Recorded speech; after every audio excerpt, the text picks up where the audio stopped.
Hola familia, Carlos Vides con Mentes Innovadoras aquí por Televida. Yo espero que estén pasando unas felices fiestas, celebrando con sus familias, sus amigos, donde sea que usted esté visitando. Si la familia lo está visitando a usted ahora, pues disfrute.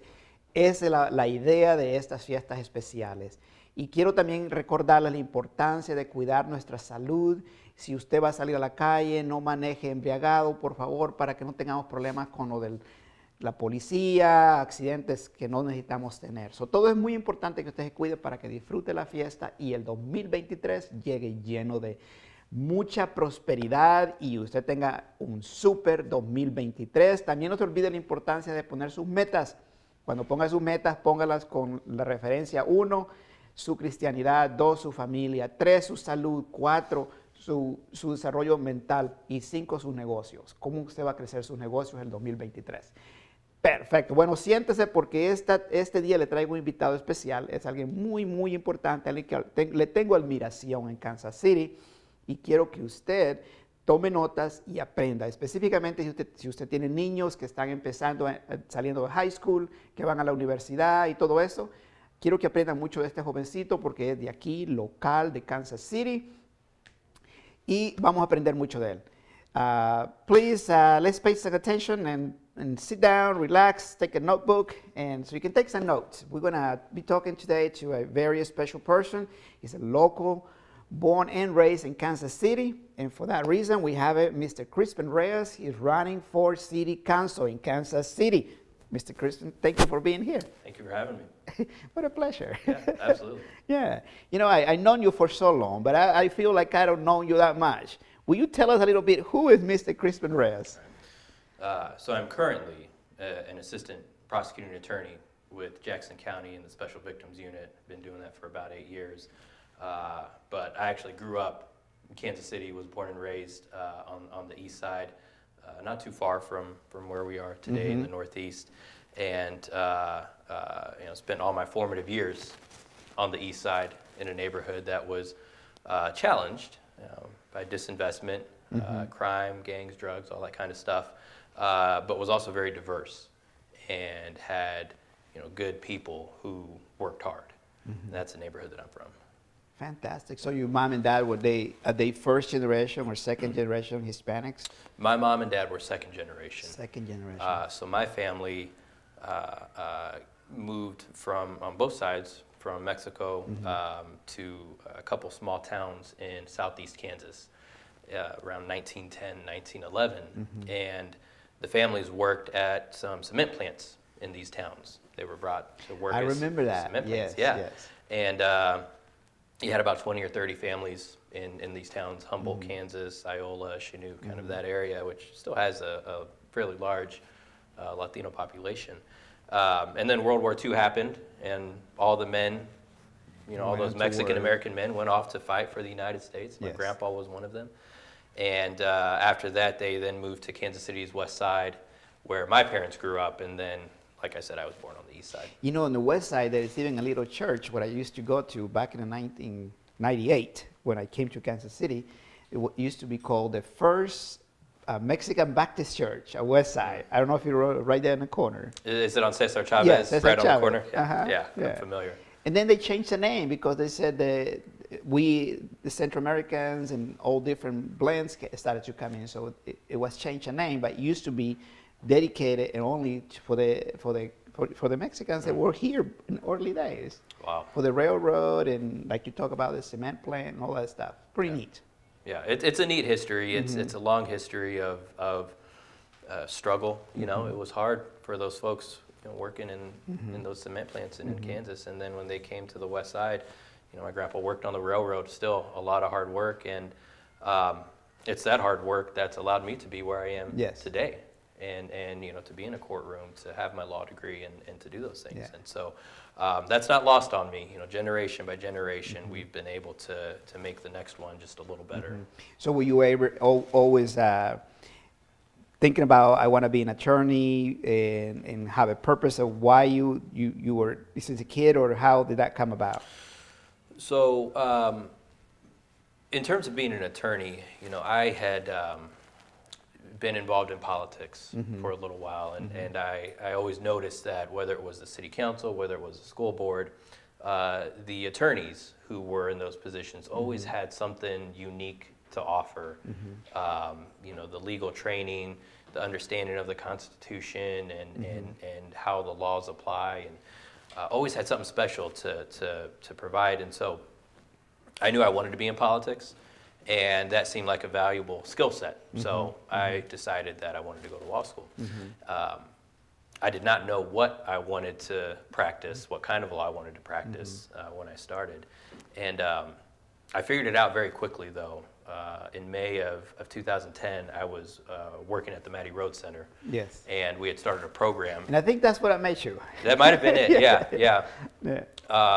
We had started a program to provide support services for victims and families impacted by homicide. Yeah. And it was a program that was going to focus on the neighborhoods that the Mattie Rhodes Center serves, so the west side, the northeast, you know, predominantly Latino families.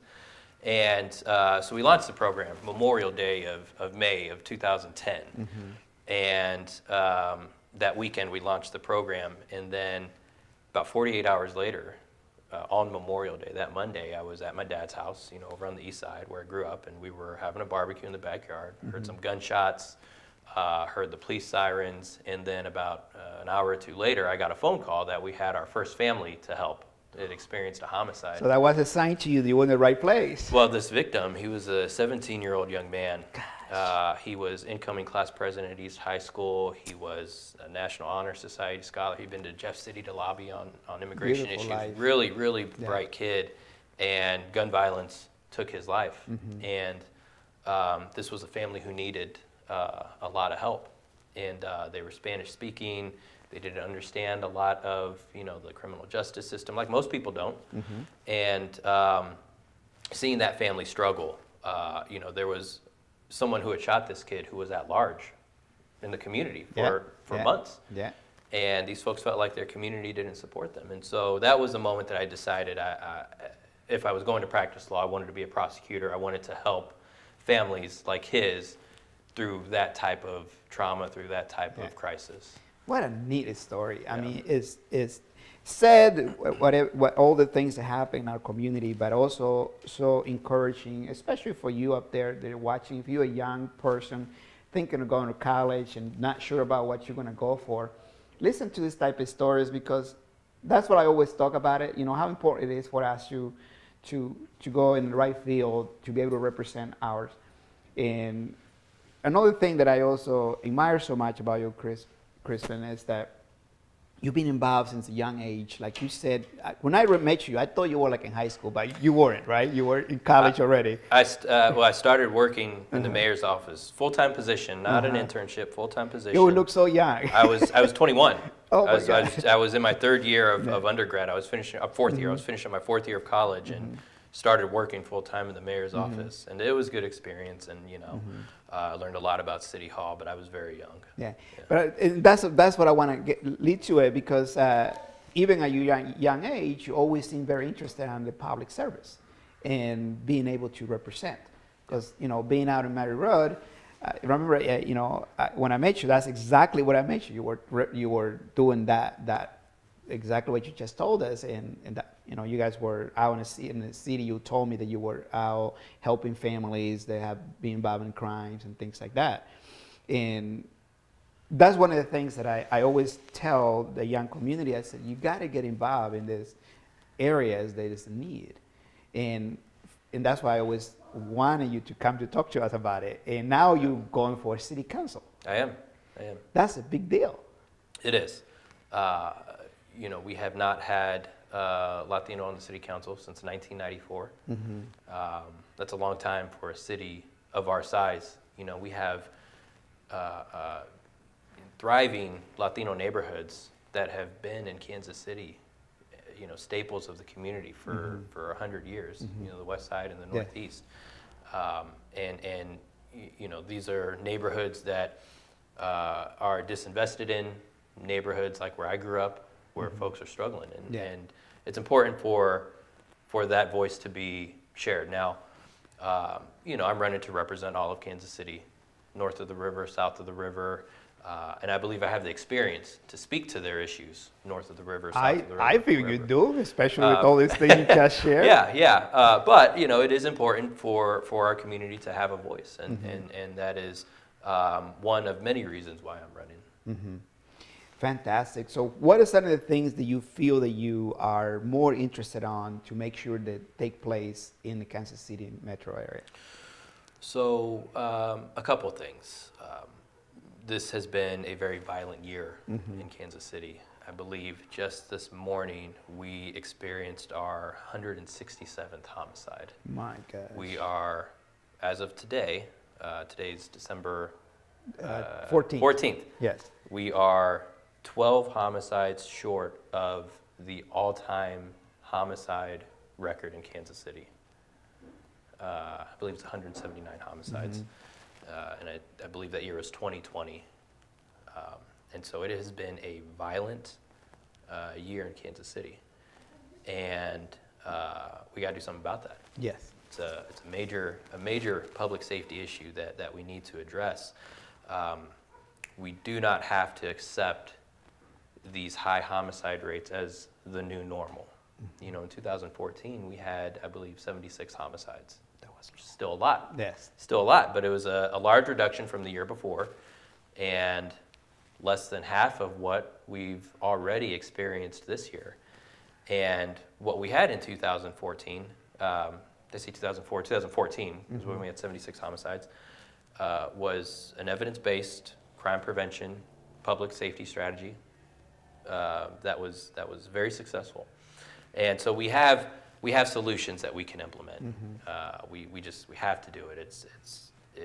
We cannot accept this as the new normal, and so that's going to be an issue that I talk about a lot on the campaign, and how we address our violent crime problem in a way that is evidence-based, but that also honors this moment of criminal justice reform that we are in. Because the solution is not just lock them all up and throw away the key. That's Correct. Antiquated thinking. That's not how you address safety in the community today. It's come through education, I imagine, as well. Education's a big piece of it. Yeah. We are talking about disinvestment. We are talking about concentrated poverty, generational poverty, and all the issues that contribute to that, and that in turn causes. It's education, it's health, it's opportunity, employment. Special number of programs. things. Yeah. Well, that's something alarming. And we always said in business, if it's broken and you don't know what to do, we'll go back to the basics. And that maybe go back to that 2014 program that you guys had that was more successful than what it is now. Yeah, and there are some folks in positions of leadership that are implementing some of these strategies, but in 2014 it was all hands on deck. We had social service side, we had law enforcement, we were providing services. It was comprehensive, and is a big reason why we saw that dramatic decline in homicides. So you think that in the city, just in that little piece of the city, because crime is only one piece, but there's so many more, right? Right. So many components. So that little piece right there, you think maybe they say, okay, we found the system that works, and somehow they just didn't practice anymore, and they just put it aside and went on to something else? Yeah, I think there are a number of reasons that that program slowly was discontinued. But I think the important piece now is we got to do something. Yes. We got to do something.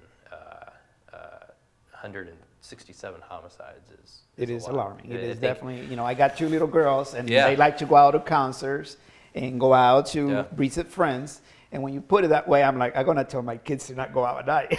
And we can't have that. We want to live in a safe city where our families can thrive, where our children are safe, where, everyone, whether you live in a nice neighborhood or a neighborhood like where I grew up, you have a chance, and you don't have to deal with that trauma of your safety always being threatened. We are 8th in the country, I believe, per capita in homicides. We're ahead of cities like Chicago, Philadelphia. That's definitely something that has to be right behind addressed. Baltimore. And so I'm sounding the alarm, not to scare people, but it's a call to action because we have to do something. We have done it before, as recently as 2014. We have the will. We just need our leaders to step up, bring folks to the table, and make it happen. That's fantastic. I'm glad that you have seen that need, and you feel that you also have the solution. And now all we need to do is for you in Kansas City, you need to come out and vote and elect Mr. Red. That makes sense? To make sure that happens, and then the program gets put in place that can protect our kids. I got 2 little girls. We don't live in Kansas City, but they come to Kansas City downtown for fun things. And we're going to make sure they stay safe. Yeah, and we want to have a safe city because we have incredible opportunities coming up in Kansas City. I mean, it is I've obviously referenced the violence, but it's also a very, very exciting time, and we've got the World Cup coming. And that's the main reason. One of the main reasons why you got to make sure they stay pretty and healthy, and the city stays healthy. So when all these tourists come out, they feel safe and have fun in Kansas City. Yeah, I 100% agree. We have the NFL draft coming up. We have the World Cup. We're going to have folks from all over the world coming to Kansas City, and we have a beautiful city. We have people here who are good and welcoming and take care of each other, and we have to show Kansas City's true side, and not the violence that we're struggling to address. And I believe we can do that. And that will, in turn allow us to enjoy these incredible opportunities and benefit from them, the business opportunities from the World Cup and all these folks coming to Kansas City. Now, also talking about the business side, what are some of the developments that you like to bring to Kansas City? So I'm going to talk a lot in the campaign about supporting small businesses. I've been around the Hispanic Chamber of Commerce, and as a community, we have such a strong entrepreneurial spirit. You look up and down Independence Avenue, and you see the number of bakeries and restaurants. Absolutely. That not just Latinos, but folks from Africa and Southeast Asia have opened. Latinos and immigrants have such a strong entrepreneurial spirit. That we bring to the table, and when it comes to an urban environment, like the Northeast and what you see in Independence Avenue, that's what breathes life into a community. It does. And it's not lost on me that is an opportunity we can capture, and that a local government, that a city government can support. Because that also helps. It funnels into the better school system as well, because that brings taxes. It brings people. It brings families. It brings hardworking families that can assist in their children's education.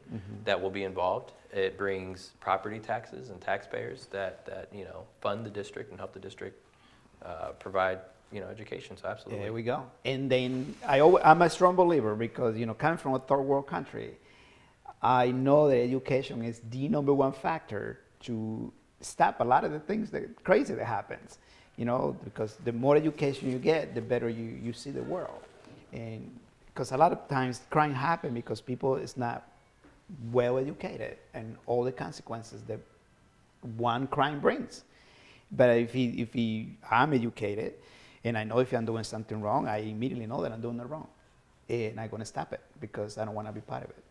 And so by talking about growth in business in our communities here, that brings more money to the system, where you can have a better school systems and better programs for the teenagers specifically. Yeah, absolutely.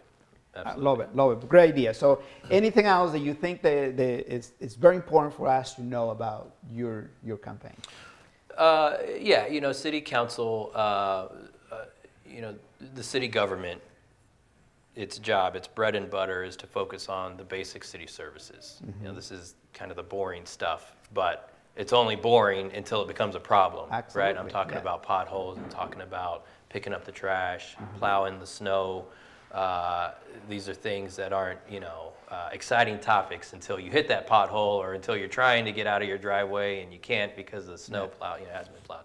Those things are the bread and butter of city government, and I am going to be a candidate that talks about those issues and a city council member that prioritizes those issues. Those are going to be things that I know are very important to Kansas Cityans, no matter where you live. Yeah. And that's going to be something that I focus on as well. Mm-hmm. How about the stadiums? Is that part of your programs too? The stadiums. stadium. Mm-hmm. Yeah, you know, I think we are now starting to get more information about what the goal is, what the intentions are, you know, the where, the when, the what. And so I will be paying very close attention to that information. I want to learn more. I want to understand more, so that I know what we are talking about. Okay. Yeah. Good. Yeah. You know, all those things can impact different sides of the community. The stadium can maybe bring growth to Kansas City, downtown Kansas City, but also can maybe, you know, slow down things in the other side of the city. And I'm not in any side. I'm just saying, you know, if there is a benefit, what is the benefit of bringing the stadiums to downtown? Why not keep them where they are? They have plenty parking lot and easy to get in and out, you know. But you tell me. Yeah, it'll be something that, you know, like I said, I'm paying very close attention to. I think I know there are going to be folks that have very strong opinions about, you know, the plans. You know, I grew up going to Kauffman Stadium. I'm a big baseball fan. Have a lot of really good memories going to Kauffman, as do, you know, just about everyone in Kansas City. And so, you know, they had the first information forum last night to provide information to the community. So there is a community input component, and they fielded some questions. And so, I think we're starting to get some of the important details of what the plan is, and I want to learn more about that information. I want to understand what opportunities it's going to bring. I want to understand what the challenges are going to be. Excuse me. And, you know, I want to hear from the community about what they think. Fantastic. Yeah. In any new schools or anything like that you see happening in the Northeast or anywhere else in the Kansas City area? Any new developments for education or programs that? Yeah, you know, I know one big issue right now is with the Kansas City Public Schools and the plan that they're also having forums and community engagement on about, you know, the future of the district and you know, what schools they want to focus and invest in. You know, I'm not aware of any new schools necessarily being built or, you know, educational buildings being built, but you know, the district is finally in a position where it's received full accreditation these last couple of years, and that's a big deal. Yeah. You know, when I was on the school board, I was elected in 2010 and served to 2014, and one of the big issues that I ran on was restoring the school district to full accreditation. Yeah. I said that optimistically, and quickly learned that it was going to be a very, very long fight to get the district in that position. And finally, you know, this last year, the district got that full accreditation. And I think back in 2010 and 14, we certainly put the district on the strong foundation it needed to get to that point. But you know, that's a big deal for Kansas City. It is, yeah. and that's one of the things that sometimes I read a lot about those things because I don't know why, just curiosity on me. And I was reading that in the 50 states, right? So we are number 28 or 29. In like number one, the best education is in the East Coast, you know, like Massachusetts, Maine area. And then the Missouri state is number 29, and then to break it down to different St. Louis and Kansas City and all those different areas. And I was showing that to my kids, and I said, hey, you know, we are fortunate that we are not in those districts because look at what's going on. And I feel that's a big deal, specifically for us, the minorities, that we have a good system because, you know, when we come to the United States, and I say we because I'm a fortunate, I'm fresh out of the water, like I said. We don't know much, right? So we just send our kids to school. And we assume that our kids are getting good education, right? Yeah. But sometimes not. And to slow the crime down and to grow individuals like you and to think that way, we need to feed them good information so Yeah. they can grow thinking, hey, I want to be something different for the community. Yeah, and I think that's why it's important for, that the district gain full accreditation. I think it's important for our families to be involved in their children's education, to work with the teachers to understand what's being taught. It's difficult if I've got a little boy on the way, it's our first, and Congratulations. thank you, and I know that by the time he's sitting at the kitchen table doing his algebra, I'm not going to know how to do any of that stuff. I was never a big math student. And so I know there are limitations, but we got to have parents who are actively involved in that educational component, especially with the Kansas City Public Schools. Yes. That parental involvement is such a big factor in their educational achievement. Yeah, and that's the biggest deal. I think that's the biggest investment any city or any country can do, invest in education, because that brings competition around the world. Yeah. And brings scientists and everything else that comes along. Well, we are running out of time. Before we go, I want you to please leave us a message, specifically for those young people that are going into college and they're not sure about what they want to do with it. Yeah. I think the message that I would deliver is keep at it. Be persistent. Don't give up. You've got a long road ahead of you with many opportunities that are going to be presented, and you want to be in a position to take advantage of those opportunities. So just keep working at it. That was what I was fortunate to be able to do even through hard times. The election is April 4th. The primary election is April 4th, this coming April, and then there's a general election June 20th. And so the way it works is the top 2 vote getters in each district on April 4th move on to June 20th, and that's the final vote. And you are inviting to everybody that lives in Kansas City, In right? Kansas City. I'm running for the 4th district at large. However, since I'm running at large, the entire city can vote in my election and look for my name on the ballot. Fantastic. And, for those of you that live in the area, I encourage you to please come out and vote. Pay attention to these little details, because, when you're voting for somebody that was born and raised, has seen it over and over and over all his life, the good and the bad, I think he's running for a good reason. And we need to support him. I will be out in the streets asking you if you're going to vote for him. Anything else that we're forgetting here? I believe we got it covered. Excellent. Yep. Well, thank you very much. All right. I appreciate it. Thank you. For those of you that were watching, thank you very much for watching. I hope you had learned something. Parents, kids, pay attention to these young people that's coming into the community that are making a difference.